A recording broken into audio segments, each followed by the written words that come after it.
tous, à toutes, bienvenue à celles et ceux qui nous ont rejoints cet après-midi. Donc, bienvenue à Place du Sorcier, qui est le premier événement, en tout cas, organisé par le collectif Vieux-Sourcé. Vous avez d'ailleurs les membres du collectif.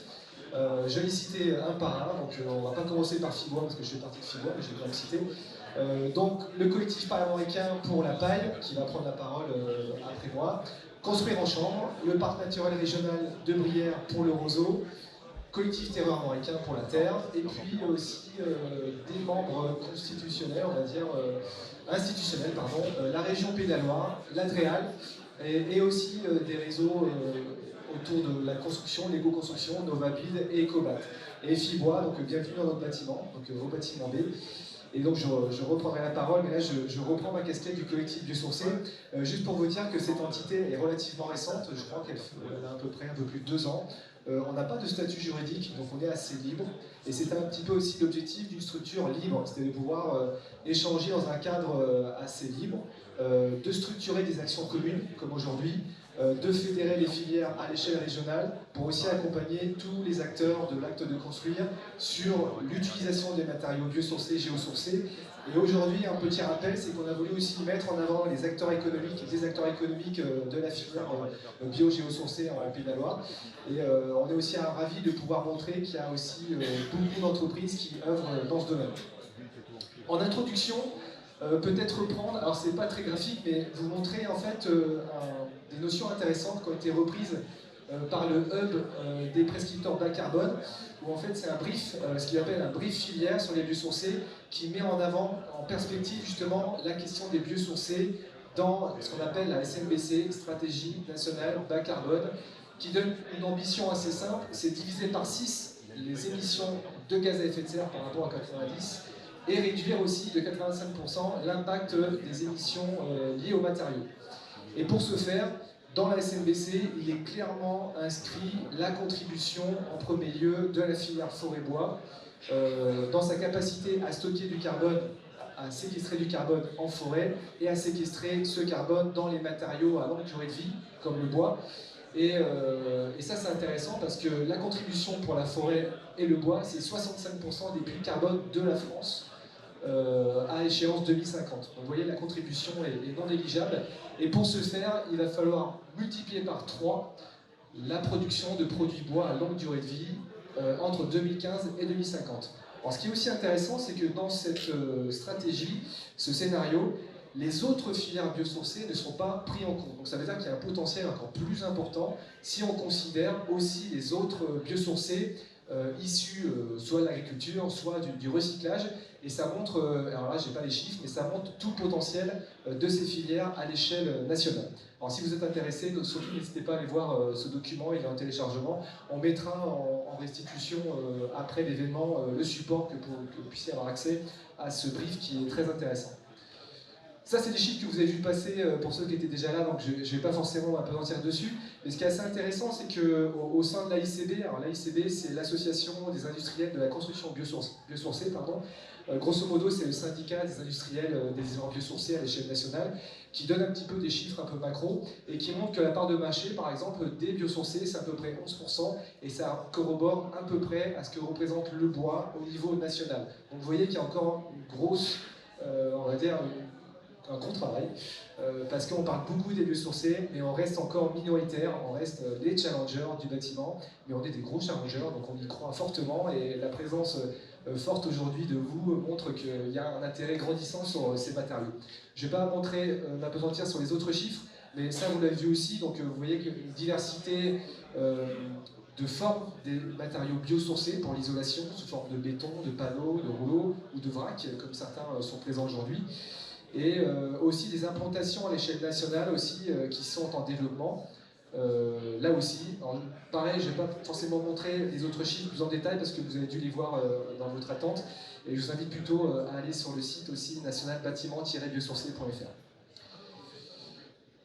Petite actualité aussi sur ce site, vous avez un livret blanc qui a été publié très récemment, début novembre, sur la question du confort d'été et l'intérêt d'avoir recours aux matériaux biosourcés.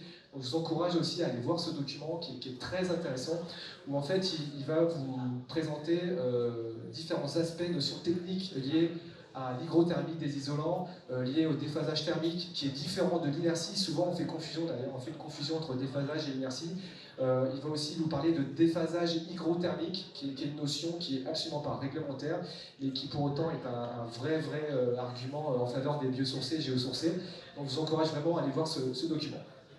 Et puis vous l'avez vu aussi en attente aussi, c'est au sein du collectif biosourcé, nous avons travaillé sur un annuaire commun. En fait, on a fusionné les annuaires de chaque structure pour en créer un outil unique avec l'appui très fort de l'ADREAL et de la CERC, la cellule économique régionale de la construction, qui nous ont beaucoup aidé justement à publier cet annuaire qui est perfectible, qui est évolutif. En termes de perfectibilité, par exemple, la catégorie AMO n'existe pas, donc ça fait partie des choses qu'on voudrait développer davantage. Voilà, pour vous parler très succinctement de cet outil. Donc, vous avez une page du collectif biosourcé qui est hébergée aujourd'hui par le site NovaBuild, sur le site internet de NovaBuild. Donc, si vous tapez collectif biosourcé Pays de la Loire, vous allez tomber sur cette page et vous retrouvez l'annuaire en question. Un autre outil aussi qui a été le travail de l'année 2022-2023, c'est avec le Réseco, qui je laisserai Laurence le présenter plus en détail juste après. On a le collectif biosourcé et surtout FB Carré, nos alter ego bretons, la Fédération bretonne des filières biosourcées, ont travaillé sur cet outil pour le Réseco, qui est en fait un outil d'aide à l'intégration des matériaux biosourcés dans la commande publique. Et l'idée, c'est de, sans prendre la présentation de Laurence, l'idée, c'est de pouvoir à chaque étape, depuis la programmation jusqu'à l'appel d'offres entreprise, d'avoir un cheminement et surtout d'avoir des outils d'aide à la rédaction des pièces écrites pour intégrer au mieux les biosourcés. Bon, Laurence en parlera plus de moi. Et pour terminer l'introduction, le collectif, c'est surtout des personnes. Et évidemment, elles ne sont pas toutes là. Évidemment, pour chaque entité, vous avez plusieurs personnes qui composent ces réseaux. Là, vous avez une personne, parce qu'il fallait mettre une personne, mais sachez que le collectif, c'est avant tout des ressources humaines. Et surtout, si vous avez, et vous le verrez à l'issue de la journée, on a la chance d'avoir des ressources très compétentes en Pays de la Loire. Et il ne faut surtout pas hésiter à les solliciter dans vos projets. Et c'était aussi ce qu'on voulait mettre en avant aujourd'hui. Voilà. Donc je vais laisser la place très rapidement, pardon pour la manœuvre, à Laurent Cesbron du Réseco, c'est mieux peut-être, qui va nous faire un pitch. Donc on reste dans le format initial depuis la matinée sur l'outil développé avec le Réseco. Bonjour à tous, merci Maxime. Bon, il en a déjà dit un peu. Donc moi, bonjour à tous, donc merci de nous avoir permis d'intervenir. Réseco, donc moi je suis Laurent Cesbron du Réseco. Réseco est un réseau d'entités publiques et l'objectif est d'aider ces entités publiques à intégrer des considérations sociales, environnementales et circulaires dans leur marché. Donc c'est un réseau d'achat public durable. Nous sommes sur 3 régions, Centre-Val de Loire, Bretagne et Pays de la Loire. Et dans ce cadre, je vais vous parler aujourd'hui de la boîte à outils biosourcée. Donc à qui s'adresse et pourquoi cette boîte à outils matériaux biosourcés? Donc je vais juste vous rappeler rapidement en fait que donc ce projet est surtout le fruit d'un partenariat entre Réseco et la région Pays de la Loire visant à développer l'économie circulaire dans la commande publique. C'est une démarche collaborative. Le point de départ du projet, ça a été le constat de dire que les maîtres d'ouvrage publics, on a fait un sondage, parce qu'il y a eu plusieurs événements avec la région Pays de la Loire, et en fait, les maîtres d'ouvrage publics manquaient d'outils pratiques pour favoriser l'intégration des matériaux biosourcés dans la commande publique. Donc, il y a eu la mise en œuvre du projet avec plusieurs partenaires, donc, comme l'a dit Maxime, Fibois et FB Carré en Bretagne, et le résultat, c'est l'aboutissement de cette boîte à outils que je vais vous présenter rapidement. Donc voilà, ce sont tous les partenaires. Il y a eu des partenaires, des financeurs, techniques, et puis des contributeurs, donc je les ai mis rapidement. De nombreux avantages à recourir aux matériaux biosourcés. Bon, je ne vais pas tout lire évidemment, je pense qu'ici vous savez tous que c'est important de recourir aux matériaux biosourcés, mais c'est pour répondre aujourd'hui à des objectifs politiques, des impératifs techniques, le changement climatique bien sûr, une conformité avec les nouvelles réglementations. Il y a la loi TECV, mais la loi climat et résilience, et puis toutes les lois industrie verte qui viennent à chaque fois renforcer toute cette réglementation. Utiliser des matériaux renouvelables, le confort des occupants, Maxime en a parlé, bon, je ne vais pas forcément insister sur tout cela, mais bon, c'est important d'intégrer des matériaux biosourcés. Alors, on va arriver à la boîte à outils. Alors, la boîte à outils, vous la trouvez sur le site de notre réseau, Reseco, à la page nos solutions. Et en fait, l'image a été montrée par Maxime, vous avez en fait... Non, pardon. Donc, vous retrouvez plusieurs briques. Vous avez un guide support, où vous retrouvez toute la réglementation, des argumentaires, les enjeux et définitions. Il y a un guide méthodologique, je vais en faire un focus après. Un guide des ressources, où vous trouverez des guides, des outils du ministère, de FIPOA, de la DREAL, enfin de tout ce qu'il peut y avoir au niveau national. Un guide des filières et des structures, donc on va retrouver en Bretagne, en Pays de la Loire et au-delà. Et puis enfin un centre de ressources. Alors, donc j'ai parlé du guide, donc voilà, je vais parler en même temps, mais je vais juste faire un focus, parce que bon, l'idée, je vous inviterai à y aller en un pitch de quelques minutes, je ne peux pas forcément vous expliquer tout l'outil, donc l'idée c'est de vous donner envie d'y aller. Donc je vais juste faire un focus sur l'outil méthodologique, en fait, le guide méthodologique qui est sous forme Xmind, et l'idée en fait c'est de se poser les bonnes questions à chaque étape d'un projet qui intègre des matériaux biosourcés. Donc 8 étapes ont été référencées et à chaque fois on va donner des préconisations, points de vigilance. Donc, et les 8 étapes c'est avant toute chose, donc vraiment en amont du projet, la programmation et la faisabilité, marché d'assistance à maîtrise d'ouvrage, marché de contrôle technique de la construction, les marchés de maîtrise d'œuvre, études de conception, marché de travaux, suivi des travaux. Et à chaque fois, là on n'a pas le temps de faire une présentation, mais à chaque fois vous aurez les préconisations, les points de vigilance, les questions que vous pourriez vous poser. Par exemple, pour la première, identifier les compétences, pour la programmation et faisabilité, afficher sa volonté, évaluer le caractère innovant des solutions. Enfin, voilà, je ne peux pas tout vous lister parce que c'est un gros travail, il y a énormément de préconisations. Donc voilà, pour aller plus loin, il y a un webinaire en replay qui est accessible sur le site de Reseco qui a présenté cette boîte à outils avec quelques retours d'expérience. Et puis je ne peux que vous inviter à... Donc c'est une boîte à outils qui est gratuite, ouverte à tous, un support pour tous vos futurs projets, donc à partager sans modération, et pour toute information, contactez Reseco ou le collectif. Voilà, je ne sais pas si... Merci Laurence.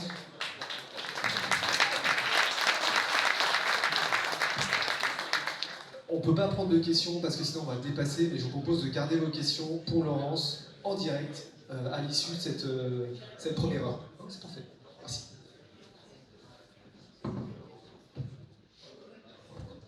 Alors, ça c'était pour vous montrer un exemple de projet qui avait été accompagné par le collectif et FB Carré. Et là, l'idée de cette heure, c'était aussi de vous montrer un petit peu les avancées et les réflexions de chaque filière en termes de développement, de techniques, de référentiels, de normes. Et l'idée, alors là c'est le bois qui s'y colle, donc c'est moi qui m'y colle, et il faut juste que je fasse une petite manip, alors veuillez m'en excuser. Pardon. Parce qu'effectivement, il y a beaucoup de choses qui sont en train de se tramer. Alors c'est vrai que pour celles et ceux qui étaient là ce matin, avec les pitchs des entreprises, il y avait déjà des sujets qui arrivaient, c'est-à-dire on parle d'ATEX, on parle d'avis technique, on parle de dépassement de domaine d'emploi, et c'est effectivement un des principaux enjeux, c'est d'amener des solutions biosourcées compatibles avec la plupart des typologies de construction. Et pour le bois, donc pour celles ou ceux qui ne connaissent pas FIBois, donc on est ce qu'on appelle l'interprofession de la filière forêt-bois. Vous êtes dans notre bâtiment, je le disais tout à l'heure. Et donc moi je m'appelle Maxime Maudran, je suis donc prescripteur chez FIBois. Et pour celles et ceux qui ne sont pas de la région, vous trouverez des homologues, prescriptrices, prescripteurs dans chaque région de France au sein des FIBois régionaux. Donc, moi j'ai voulu commencer par ce sujet-là. Alors en fait, sachez que chaque filière est libre et on parle de tous les sujets qui nous vont bien. Et moi j'avais envie de parler de surélévation. Alors la surélévation n'est pas un sujet nouveau, mais ce qui est nouveau, c'est la massification potentielle de ce marché. On le sait aujourd'hui, le logement neuf marque sévèrement le pas. Et on sait qu'il y a des problématiques de foncier, des problématiques de zéro artificialisation nette, des problématiques de logement tout court. Et pas plus tard qu'en avril, on avait organisé ici même un événement, une évaluation constructive sur la surélévation, et pour montrer à quel point il y a un vrai potentiel de marché à l'échelle des métropoles. Et sur Nantes, ça se concrétise de cette manière. Le schéma de gauche, la perspective de gauche, entre guillemets, c'est en fait un schéma issu de Hub Factor, qui est un acteur parisien qui s'est spécialisé dans la facilitation, l'assistance à maîtrise d'ouvrage pour faciliter la surélévation. Mais ce n'est pas à l'échelle d'un projet, c'est à l'échelle d'un territoire. Et sur Nantes, vous avez par exemple les deux plus gros bailleurs sociaux de la métropole, que sont Podelia et Nantes Métropole Habitat, ont chacun, avec Hub Factor, fait une étude de potentiel de surélévation à l'échelle de l'ensemble de leur parc existant, pour justement évaluer potentiellement là où on peut surélever à des échelles plus ou moins importantes. Et ça, c'est intéressant de le savoir. Pas plus tard qu'il y a 2 jours, j'ai vu sur LinkedIn que un autre bailleur, pardon, j'ai oublié son nom, c'est la Nantaise d'Habitation, a elle-même lancé un projet de surélévation sur des logements. Et l'avantage de la surélévation, comme c'est écrit, c'est une solution pour densifier, mais aussi pour rénover dans le sens contribuer à financer la rénovation de l'existant. J'en ai discuté avec certains d'entre vous ce matin, mais ça c'est aussi un potentiel intéressant, c'est de proposer aussi à des copropriétés privées, par exemple, parce que là on parle beaucoup du logement social, mais dans le logement privé, il y a un vrai problème de financement de la rénovation, et peut-être que le droit à la surélévation peut être un vrai levier de financement. Et pour finir sur ce sujet, parce que j'ai pas beaucoup de temps, là je vous ai mis une photo d'un projet à Cesson-Sévigné, à côté de Rennes. C'est une surélévation de 3 niveaux sur un bâtiment existant qui était un petit peu réhabilité quand même, en bois, parce qu'évidemment le bois est un sacré matériau pour pouvoir être positionné sur la surélévation. Et sur des projets de cette ampleur, j'ai bon espoir d'en voir davantage, parce que je pense qu'il y a un vrai potentiel à ce niveau-là. Donc voilà, ce marché de la surélévation. Et puis en lien avec la rénovation, très rapidement, c'est aussi parler de la rénovation. On parle beaucoup de construction hors site, qui est d'ailleurs pas un sujet nouveau, mais la construction hors site, elle prend aussi sa forme dans la rénovation. Et le fait de pouvoir développer des solutions d'isolation thermique par extérieur avec des FOB, des façades de ossature bois préfabriquées pour aller réisoler des bâtis existants. Là, je vous ai pris un exemple d'une réhabilitation dite Energy-Sprong, pardon pour la petite faute, Energy-Sprong. Mais pour celles et ceux qui ne connaissent pas Energy-Sprong, c'est l'objectif d'avoir une énergie zéro sur 30 ans, de garantir sur 30 ans une énergie zéro sur du bâti, plutôt logement social. Et vous avez un marché groupé qui a été conclu avec l'USH en Pays de la Loire, qui a d'ailleurs été la première région à sortir en Pays de la Loire des projets de cette ampleur-là, sous la forme d'accords cadres, pour aller rénover des logements existants avec ces solutions, qui sont à pacifier. La façade de Saturbois, ça a été évoqué beaucoup ce matin. La façade de Saturbois, c'est intéressant, c'est pas nouveau en soi, mais ce qui est nouveau, c'est un point de vigilance que je tenais à vous partager, c'est de vérifier si cette façade de Saturbois, aujourd'hui, elle a un DTU spécifique, le 31.4, contrairement, vous avez aussi le DTU 31.2 qui concerne les murs Saturbois porteurs. Et la FOB, la problématique de la FOB, c'est qu'on manque encore de référentiels d'isolants et de revêtements de façade compatibles avec le 31.4, donc avec la FOB. Et ça, c'est tout le travail, et ça a été dit ce matin par certains industriels d'isolation, d'améliorer ou de faire évoluer leur référentiel pour être compatible avec la FOB. Là, je vous ai encore pris un chantier, une photo prise encore sur LinkedIn hier, d'un chantier qui est en cours, hein, c'est l'opération Cœur Boisé, à Champ de Manœuvre, pour ceux qui connaissent, avec le promoteur Nakara, où là, on est sur un schéma qui, je pense, devrait être la généralité demain pour construire, à minima, à savoir une structure béton et une façade de Saturbois. On a le bon combo en termes de complémentarité de matériaux, pardon. Mais ça demande quand même de faire avancer cette fameuse FOB en termes de référentiel. Parce que pour vous donner un rapide exemple, vous avez le village olympique à Paris, dans lequel il y a eu une quinzaine d'ATEX qui ont été produits seulement sur la FOB. Donc c'est pour vous dire l'enjeu en termes de référentiel. Autre sujet que je voulais vous partager, c'est toujours dans la construction bois, dans les entreprises, les ateliers, il y a toujours une réflexion d'optimiser le process. Et l'optimisation de process implique d'intégrer tous les matériaux. Et l'isolation est un paramètre important. Et je voulais vous montrer voilà, une démarche qui est en cours en termes de réflexion dans quelques entreprises de la France et en région Pays de la Loire sur le fait d'intégrer une isolation par insufflation biosourcée industrielle, comme on voit ici, comme des systèmes de plateaux, des cardeuses, en fait c'est de l'insufflation avec des plateaux d'insufflation, qui ont l'avantage quand même, indépendamment du type d'isolant, de ne pas déroger au process de fabrication. Et ce qui peut aujourd'hui être un frein, entre guillemets, à la massification de la construction bois, c'est le fait de toujours repartir d'un complexe de murs différents. Alors, je pense qu'il va falloir à un moment donné se mettre tous d'accord, aussi bien les filières biosourcées et vous, concepteurs maîtres d'ouvrage, sur des standards. Alors le standard n'est pas un gros mot, mais je pense que ce sera une nécessité pour pouvoir répondre à la majeure partie du marché et positionner des matériaux qualitatifs comme les matériaux biosourcés. Et pour finir, alors vaste sujet, je vais finir sur un sujet sympa, la réglementation incendie. Alors sans être trop long sur le sujet, j'ai mis volontairement vers une doctrine réglementaire, pourtant les deux mots sont quand même assez antinomiques parce que une réglementation n'est pas une doctrine et vice-versa. Pour la faire courte, l'arrêté en fait, du 25 janvier 80 relatif aux ERP, donc qui date de plus de 40 ans, est en train d'être mis à jour. Et il s'avère que des textes vont être intégrés prenant en compte les matériaux dits combustibles, et c'est pas sans certaines répercussions potentielles sur le bois, et a fortiori sur tous les matériaux biosourcés. Sans rentrer dans les détails, mais si ces textes sortent dans leur état actuel, on ne pourra plus construire un bâtiment comme celui-ci. Pour faire simple. Est-ce que c'est pas le fruit de lobby de conventionnels? Alors, j'aurais dit ça il y a 2-3 ans, mais aujourd'hui, c'est plus le cas. En fait, je ne vais pas rentrer dans le détail, c'est un peu long, mais tout simplement pour vous dire, l'actualité aujourd'hui sur ce sujet, les textes sont encore en mode brouillon, mais la filière bois s'est constituée sous la forme d'une commission technique, sans rentrer dans le détail, pour essayer de faire des propositions, plutôt des contre-propositions, pour éviter d'avoir une sortie un peu abusive de textes qui vont contraindre sur l'encapsulage quasi systématique des éléments porteurs en bois. Là, je vous la fais courte. Sur aussi des éléments de paroi qui seront en coupe-feu, sabot-feu de 3 heures, donc impossible en bois. Donc voilà, toujours. Et le problème, c'est que ça risque de se généraliser potentiellement sur tous les ERP, même ceux inférieurs à 8 mètres. Donc ça peut poser quand même beaucoup de soucis. Et si cette réglementation sort dans l'état actuel des choses, elle risque de faire un peu tache d'huile sur les autres textes, en particulier sur le logement collectif, qui sera le suivant. Et on risque d'avoir les mêmes problématiques. Donc aujourd'hui, il y a vraiment, on est un peu un branle-bas de combat sur ce sujet au sein de la filière bois au niveau national pour essayer d'apporter des arguments factuels, réglementaires.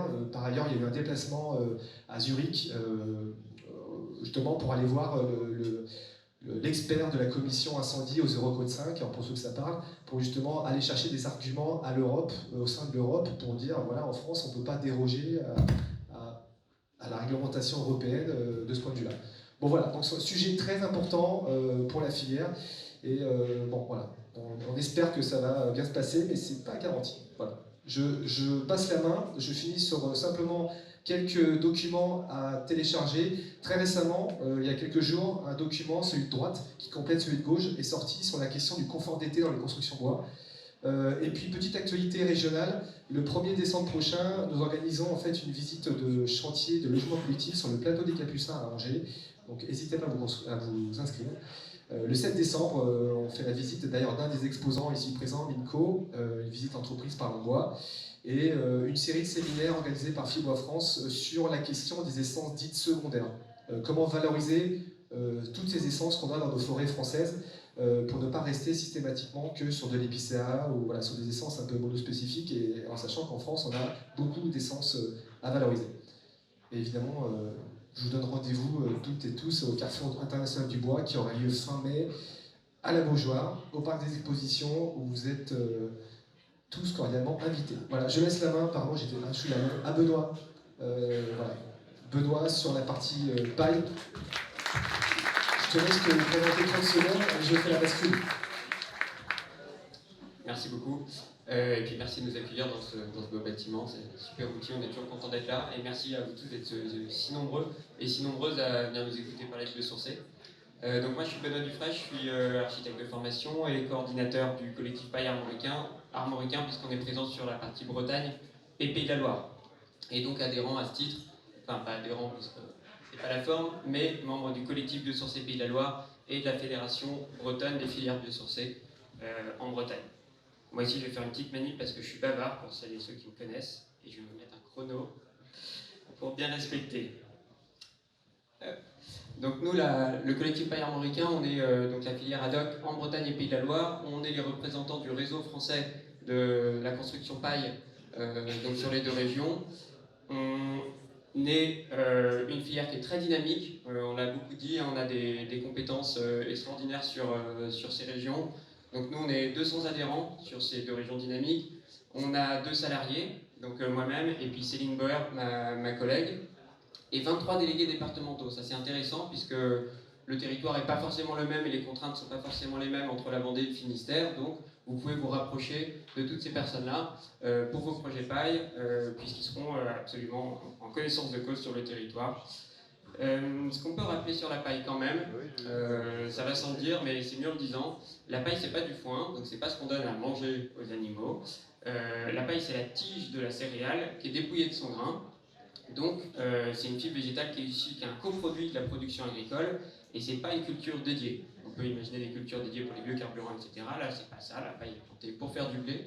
Et puis, on utilise cette tige qui ne crée pas de concurrence avec le monde agricole. Et pour ça, on a fait une super fiche ressource que vous trouverez chez nos 2 adhérents qui sont Profibre et Isolant Paille que vous avez vu ce matin et qui sont là sur le salon aujourd'hui, donc n'hésitez pas à aller les voir, il ne doit plus en rester beaucoup parce que cette fiche-là marche très bien. Elle a été validée par les chambres d'agriculture et ça confirme qu'on n'a aucune concurrence d'usage sur l'exploitation de la paille pour le monde du bâtiment. Donc voilà, le chiffre à retenir, ce qu'on a figé ici sur les Pays de la Loire, c'est qu'avec 1% de la paille en Pays de la Loire, on ferait 10% des constructions neuves, toutes typologies confondues. Donc les origines de ça, la paille, comment ça se fait qu'on est arrivé à considérer la paille comme un matériau de construction? La petite histoire qui va bien, c'est de raconter l'histoire du Nebraska, donc les premières maisons qui ont été faites en paille, sur base de bon sens, de rationalité constructive et d'accès limité aux ressources, parce que dans les grandes plaines du Nebraska, c'est super chaud en journée, super froid la nuit, très peu de ressources, pas beaucoup d'arbres, pas beaucoup de cailloux, et un début d'une mécanisation low-tech, on va dire, avec l'arrivée des premières botteleuses, de 1850 à 1950 environ. Et donc ces maisons-là ont été faites pour répondre à la fois aux besoins de pénurie de ressources et d'un matériau ultra performant. Ça tombe bien, c'est un petit peu nos enjeux actuels et à venir. Et l'exemple même de la durabilité, de la pérennité de la construction paille en France, que vous connaissez peut-être déjà, c'est la maison Feuillette. Elle a fêté ses 100 ans, elle a toutes ses dents et on lui a changé les bottes pour vérifier si tout allait bien. Elles étaient absolument nickel. Donc ça permet de confirmer qu'avec une bonne mise en œuvre, on arrive à avoir une durabilité exceptionnelle sur ce matériau-là. Je ne vais pas vous passer toutes les qualités en détail, mais juste vous dire que c'est un matériau qui est renouvelable comme beaucoup de matériaux issus de la biomasse tous les ans, qui est sain puisque c'est un des matériaux qui est le plus faiblement transformé, il n'est pas adjuvanté, c'est uniquement de la paille compressée et ficelée, fin de l'histoire. C'est un très bon puits de carbone pour toutes ces raisons, puisqu'il y a une faible énergie grise incorporée et un très bon stockage de carbone biogénique. Donc, un des meilleurs puits de carbone, si ce n'est le meilleur de la base Ignace, une ressource locale, voire ultra-locale, à peu près 75 km en moyenne entre le champ et le bâtiment, un très bon confort thermique d'été et d'hiver, je vous ai raconté l'histoire de Nebraska, donc voilà, c'est nos sujets, un bon confort hydrothermique, c'est un matériau qui accepte la transmission, la migration de vapeur d'eau, un bon confort acoustique enfin, on fait un cinéma en ce moment en paille pour ces raisons-là notamment. On a des questions courantes, pour ne pas dire des freins psychologiques sur la résistance au feu. On a parlé de la problématique feu en ce moment. Nous, on n'est pas trop embêtés, ou en tout cas, les échanges se passent plutôt bien. On fait notamment une deuxième caserne de pompiers, là, dans le Morbihan, pour leurs locaux construits en paille. Donc voilà, ils ne sont pas inquiets, ils savent très bien que ça ne brûle pas. Les mauvaises langues pourront dire qu'ils ont les moyens de l'éteindre tout de suite, mais voilà, les échanges se passent super bien avec eux. Paillet-l'eau, comme beaucoup de sujets sur ces matériaux-là, il faut des vigilances en chantier, mais quand ils sont bien mis en œuvre, suivant les règles pro, il n'y a aucune problématique. C'est de la paille et pas du foin, il n'y a rien à manger, donc exit les rongeurs, exit les insectes. Et enfin, prix de la paille. La paille en elle-même, c'est pas ce qui coûte cher, donc il y a une main-d'œuvre qui est intéressante du point de vue du retour sur le territoire, puisqu'elle est taxée. Mais le prix de la paille il est très évolutif en ce moment. notamment grâce aux évolutions de format. Et là, on a deux exemples, profil isolant paille que vous pouvez aller voir. Il y a aussi ILO qui fait de la paille hachée qui se balade quelque part, donc vous pourrez aller leur parler. Donc on a des vraies réflexions et des personnes extrêmement compétentes qui essayent de faire évoluer ces formats-là pour les adapter à l'ossature bois. La botte de paille vient du monde agricole et elle est issue de là à la base. Et aujourd'hui, avec le développement de la construction paille, on se retrouve à adapter le format à l'ossature bois. Donc là, c'est très intéressant et ça fait forcément diminuer largement les prix. Donc, je vous ai parlé des problématiques actuelles, vous les connaissez, je ne vais pas vous détailler les R1, mais en termes énergétiques, on est hyper performant, on arrive au standard passif sans difficulté avec le matériau paille. On stocke du CO2, donc du point de vue environnemental, on est à moins 9 en bio et moins 9,94 et moins 9,11 en conventionnel. Et en termes de confort d'été, avec un très bon déphasage de 12 à 16 heures. Voilà. Est-ce que c'est possible maintenant de construire avec ce matériau que je vous ai présenté qui paraît extrêmement intéressant? Ben oui, ça fait depuis 11 ans qu'on a des règles pro, donc on est normalisé, c'est au même titre qu'un DTU, donc vous pouvez construire en paille depuis 11 ans, puisque ça a été accepté par la C2P en 2012. Maintenant, pour accompagner le développement, on a l'actualité de la filière, c'est plutôt d'accompagner son développement, sa démocratisation, pardon. Et donc, c'est une filière qui est extrêmement qualitative, avec énormément de compétences et d'expertise. Et cette compétence et cette expertise, elle doit se diffuser et infuser à mesure que la filière se massifie. Et donc, on propose, au sein du collectif paille, une mise en lien avec nos adhérents et un groupe de travail sur les AMO paille. Donc, vous pouvez voir ici, on a fait, nous aussi, comme Nicolas, on a mis un petit QR code, vous pourrez scanner ça. Ah bah non, ah bah si. Donc voilà, où vous pourrez retrouver les prestations proposées et un annuaire des AMO paille qui permettent de vous accompagner. Il y a toutes les compétences de la ressource agricole jusqu'à la mise en œuvre et accompagnement des entreprises. On a déjà accompagné plusieurs projets, notamment le lycée d'Esnay qui est assez connu. Donc on nous a beaucoup fait le procès de faire des petits équipements ou des petits dossiers, des petites maisons. Ben voilà, vous voyez un exemple avec un gros équipement comme un lycée qu'on commence à monter en puissance. Ce qui est intéressant avec ce lycée-là, c'est d'étudier un petit peu les volumes utilisés. Je vous ai dit qu'avec 1%, on ferait 10% de la construction neuve, toute typologie. Ça justifie par le fait que pour faire un lycée, comme ce lycée d'Esnay, on emploie 1660 mètres cubes de paille. Ça fait 160 tonnes, ça fait 53 hectares. Alors on n'a pas forcément la notion de ce que ça représente 53 hectares. Une surface agricole moyenne en Pays de la Loire, c'est 95 hectares. Donc ça veut dire que chaque exploitation moyenne, encore une fois, en Pays de la Loire, pourrait produire 2 lycées paille par an. Voilà. Le but, c'est pas d'utiliser qu'une seule exploitation. Ici, c'est plusieurs exploitations dans un rayon de 20 km autour du lycée qui se sont mises en commun pour fournir la paille d'un équipement et d'un bien commun comme un lycée. Voilà, donc on en a profité pour faire des petites fenêtres de vérité, pour mettre en avant le matériau, et puis d'autant plus dans un équipement à fort passage, et au niveau de la banque d'accueil, comme ça tout le monde passe par là et se dit mais qu'est-ce que c'est que ce super matériau. On a fait des petits projets, des petits équipements, la commande publique booste évidemment, et elle est la locomotive de la construction paille. On fait aussi des projets manifestes comme le lycée d'Esnay, mais entre deux, il y a aussi tout un tas de projets plus quotidiens, plus ordinaires, où on arrive aussi à s'insérer dans de la construction plus classique. Alors là, c'est la construction classique, mine de rien, assez avancée. On vous a mis les prix de construction, tout est transparent, là, 1800 € du mètre carré habitable, pour un projet de résidence senior qui a été conçu avec 10 ans d'anticipation sur la RE1.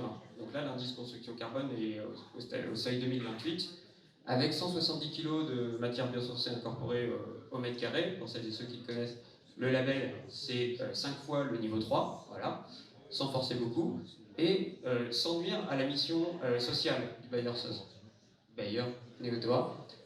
Mission sociale et mission environnementale ne se sont pas opposées, elles sont bien renforcées dans ce dossier-là, et ça montre qu'on peut faire à coût performant des matériaux, la mise en œuvre de matériaux qui sont très performants environnementalement. Les actualités de la filière, c'est aussi des projets d'aménagement. Là, c'est la ZAC Permilésite, donc tout ce que vous voyez en jaune, en orange clair et orange plus foncé, c'est un fléchage de matériaux paille. Donc c'est un projet qui est très intéressant, puisque via le collectif Biosourcé Pays de la Loire, les filières ont été intégrées à la conception et au fléchage des modes constructifs. Donc on voit en vert le chanvre, en bleu clair le béton de chanvre, en rouge la terre crue. Et donc on a réussi comme ça à intégrer le plus en amont possible des prescriptions pour assurer la sécurisation et des approvisionnements et de toute la chaîne de production de la construction paille. On fait également en dépassement de domaine d'emploi, Maxime en a parlé tout à l'heure, les règles de construction paille limitent sans interdire à 8 mètres le dernier plancher, on peut aller au-dessus, et c'est le cas ici. Donc on a un R+10 en paille qui est en train de se faire, donc pas très loin à Rennes, par un cabinet local qui est Guinée-Potin. Et donc là, on accompagne également ce dépassement de domaine d'emploi qui est un peu précurseur, la normalisation arrive forcément derrière. On y travaille également, mais c'est tout à fait possible de dépasser, de construire un bâtiment de 10 étages en paille aujourd'hui. On fait également de l'isolation thermique par l'extérieur, je te vois arriver, à Vannes, donc là sur un très beau site où on dépasse aussi le domaine d'emploi et on s'intéresse à la question de la réhabilitation qui est évidemment un enjeu d'avenir pour nos filières.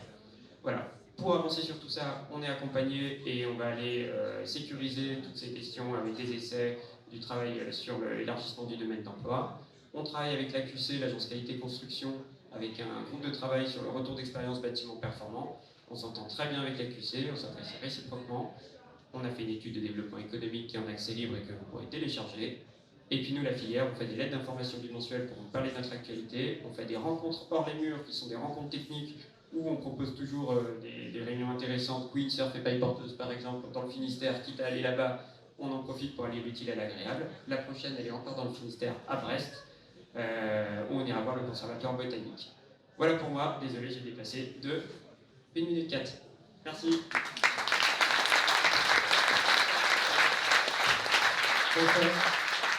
Maintenant, je te laisse la parole. Quentin Pichon, construire en chambre, architecte, agence Cavia.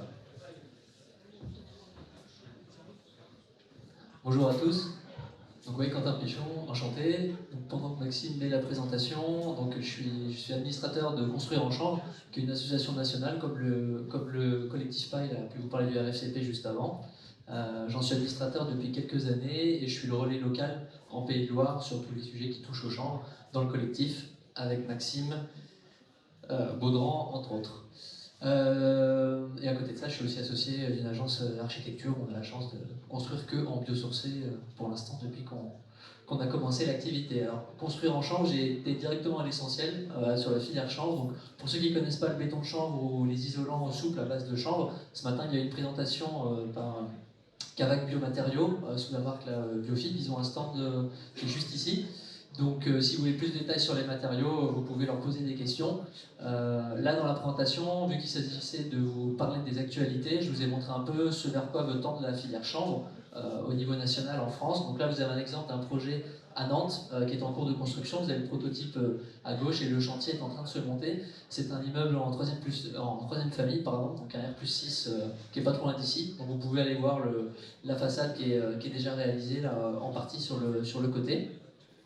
Un autre exemple de projet qui lui maintenant est déjà livré, pareil, plus haut, toujours plus haut, pas trop quand même, on s'arrête à R+8, R+9 en troisième famille.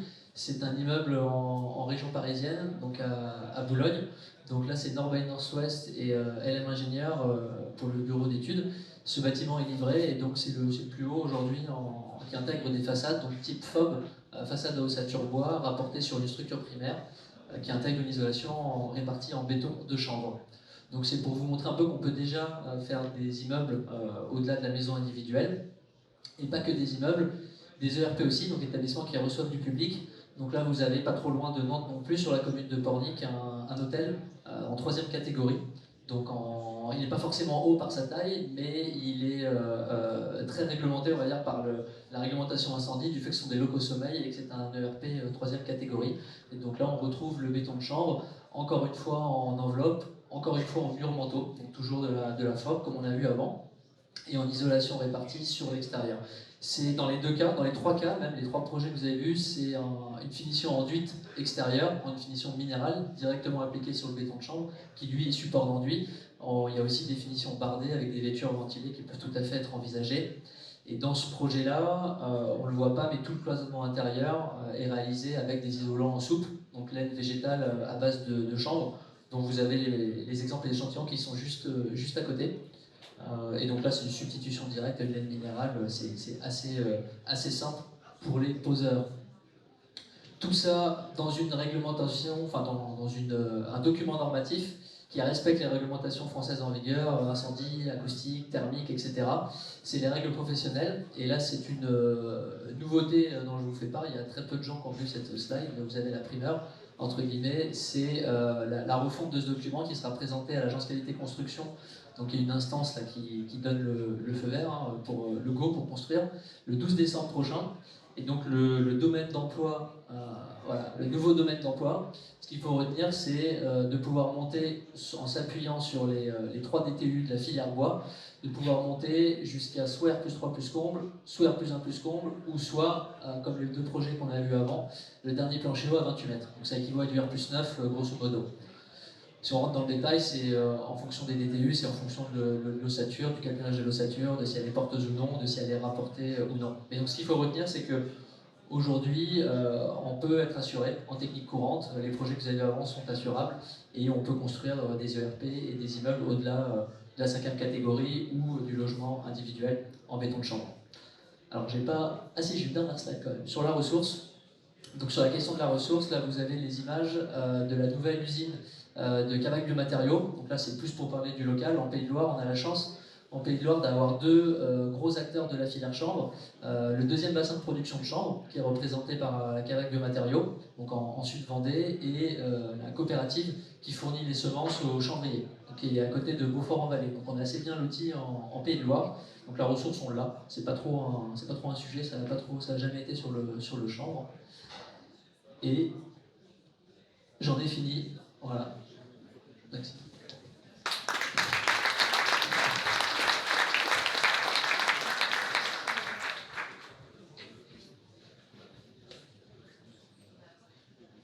Ouais, juste une précision, si tu peux revenir sur le slide, parce que je ne sais pas si tout le monde a conscience de ça. Ça rejoint ce que j'ai dit tout à l'heure sur les compatibilités de référentiel entre le support, qui est souvent du bois, le remplissage, l'isolant, et a fortiori aussi les autres matériaux comme les revêtements de façade, mais là on va zoomer sur les isolants. Et vous voyez que sur 3 référentiels différents, on a effectivement un remplissage de béton de chambre. Et je ne sais pas, moi je peux le faire, mais Quentin, est-ce que tu peux donner les différences en termes de prendre des exemples simples en termes de composition de parois, par exemple au niveau du contreventement, au niveau de entre le 31.1, le 31.2 et le 31.4. C'est quand même assez important, c'est une subtilité qui est assez importante. Le 31.1, pour faire simple, c'est le poteau-poutre, mais Maxime, tu me corriges si je me trompe. Hein. C'est plutôt poteau-poutre contreventé avec style barre écharpe. C'est un peu ce que vous devez, en partie ce que vous avez ici. T'es en poteau-poutre avec des planchers, avec plancher au-dessus. Le 31.2, c'est du mob porteur, donc mur à ossature bois, qu'on va considérer comme porteur, où là l'anthrax entre les montants va être inférieur à 60 cm, donc c'est borné là-dessus. Et on a aussi le contreventement qui va être assuré par un panneau, donc soit panneau avec particules dérivées du bois, soit des plaques à base de gypse qui, elles, vont être sous avis technique et qui vont renvoyer vers ce DTU 31.2. Et comme c'est porteur, c'est pour ça qu'on monte un petit peu moins haut sur ce domaine d'application-là, avec le béton de chambre. Et le 31.4, c'est celui qui permet de monter le plus haut, d'où les exemples que je vous ai montrés juste avant. Le 31.4, la façade n'est pas porteuse, elle se tient elle-même, mais elle ne tient pas le bâtiment. C'est-à-dire qu'il y a une charpente primaire, en béton, en métal, en bois de préférence, qui va tenir la couverture, qui va tenir les planchers et les personnes à l'intérieur. Est-ce que j'ai... C'est correct? Parfait. Merci Quentin. Bon, s'il y a des questions complémentaires, voilà, vous avez identifié Quentin, veste en cuir. Voilà. Et d'ailleurs, son collègue aussi a une veste en cuir, Baptiste. Pardon, excusez-moi Quentin. Alors, pour les 2 filières suivantes, hélas, on n'a pas réussi à avoir de personnes présentes, mais je vais en être un peu le porte-parole, en tout cas pour le roseau. Donc Anaël, alors la petite particularité par rapport au roseau en Pays de la Loire, c'est que c'est pas une filière qui est portée par une structure professionnelle, c'est porté par un parc naturel régional. Alors je trouve ça très positif de voir qu'un territoire s'intéresse au redéveloppement d'une filière locale. Et ce que Anaël a souhaité vous partager, c'est en fait un projet qui s'appelle le projet Bâti Roseau. Alors il y a beaucoup de textes, mais ce qu'il faut retenir, c'est que le projet Bâti Roseau, son but, premièrement à gauche, c'est de pouvoir mettre à jour les règles professionnelles concernant le chaume, donc les toitures en chaume. Je ne sais pas si vous avez en tête un peu à quoi ressemble le chaume, c'est du roseau. Donc les mettre à jour parce qu'il y a des problématiques de pathologies un petit peu nouvelles rencontrées dans le parc de Brière qui demandent de mettre à jour aussi les pratiques constructives pour améliorer la salubrité en fait, de conception. Et aussi l'intérêt de mettre à jour ces règles pro, c'est aussi de pouvoir utiliser potentiellement le chaume, le roseau, à la verticale aussi, parce que pour l'instant c'est que des règles pro en toiture. Voilà un petit peu le premier projet au sein de Bâti Roseau. Le deuxième, c'est en lien avec ce que je disais, c'est de pouvoir garantir la durabilité des couvertures en chaume et aussi de se fédérer autour d'une communauté, mais aussi de fédérer les chaumiers. En fait, il y a eu un gros travail du PNR auprès des chaumiers pour les accompagner dans leur montée, leur mise à jour de compétences et aussi pour maintenir cette compétence. Parce qu'en fait, le chaumier, le métier de chaumier est plutôt en perte de vitesse et donc le travail du PNR, c'est aussi de maintenir ce savoir-faire. Parce que d'ailleurs aujourd'hui, quand on fait des toits en chaume, la grande majeure partie du roseau ne provient pas du parc de Brière, mais provient au mieux de la Camargue, au pire de Chine. Donc voilà le postulat de départ quand même. Donc c'est pour ça aussi que le PNR s'est intéressé à ce sujet. Et le troisième point, pour être rapide, c'est ce qu'on pourrait qualifier l'extension du domaine d'emploi du roseau. À savoir que ce que souhaite faire le PNR, c'est expérimenter avec des acteurs, donc d'où aussi la partie prenante d'architectes, comme vous voyez ici, de promoteurs aussi. Il y en aura d'autres, je pense, partie intégrante de ce projet, qui vise à lancer des projets expérimentaux pour, par exemple, utiliser, alors on voit... alors pardon, je cherche ma souris, voilà. Comme ici, par exemple, utiliser le roseau en remplissage, en vrac, utiliser le roseau pour faire de la brique de terre allégée, pour faire, je cherche, il n'y a pas la photo ici, mais aussi, pourquoi pas, pour faire du béton de roseau, au même titre que le béton de chanvre. Le roseau peut être potentiellement aussi un granulat végétal. Donc voilà, l'idée c'est de pouvoir étendre le domaine d'emploi du roseau. Et ça, là-dessus, le PNR a identifié déjà des projets. Donc, si vous-même vous êtes intéressé en tant que maître d'ouvrage ou architecte par le roseau, je vous encourage à contacter Anaël, le PNR de Brière, pour faire partie de ce projet Bâti Roseau. Il y a une chose que j'ai pas le droit de dire, donc je ne vais pas le dire, mais ce projet Bâti Roseau était candidat pour un appel à projet. Et ça s'est très bien passé, c'est tout ce que je peux dire. Et toujours est-il que ça va amener des moyens aussi pour ce projet qui va être assez structurant pour la filière roseau. Et voilà, c'est une filière qui n'est peut-être pas aussi avancée que peut être la paille ou le chanvre, mais qui est plutôt en devenir. Donc je vous invite à la scruter et puis surtout la suivre. En tout cas, c'est ce que nous on fait au sein du collectif. On est ravis que le PNR soit partie prenante. Voilà pour le roseau. Sur la terre. J'ai pas trop de temps à vous passer sur la terre, mais là, les terreux, on n'a pas réussi à échanger beaucoup avec eux. Mais des petits rappels très rapides, de dire qu'il existe des guides des bonnes pratiques aujourd'hui pour les différentes techniques, que ce soit la terre allégée, la bauge, le torchis, le pisé. Voilà, il y a des choses qui sont intéressantes, qui existent. Il y a un projet national, le PNTER, qui existe aujourd'hui pour essayer d'avancer sur des techniques de contrôle un petit peu simplifiées par rapport à la qualité de la terre. Mais il y a plein de sujets au sein du PNTER. Mais je ne peux pas vous en parler beaucoup plus par manque de temps. Mais voilà, pour vous dire que le collectif itero-armoricain, au sein de ce projet, au niveau national, se veut assez structurant pour faire avancer un petit peu les pratiques. Voilà ce que je peux vous dire. Sur les actualités des filières, et je m'aperçois que, miracle, nous sommes en avance, donc ce qui n'était pas prévu, c'était peut-être de faire des questions-réponses. Alors je vais rappeler, on a 10 minutes, je vais rappeler peut-être mes homologues s'ils sont encore dans les parages, et si vous avez des questions sur ce qui vient d'être dit, c'est le moment. Sinon, je vous propose une petite pause en attendant la prochaine conférence qui démarrera à 15h.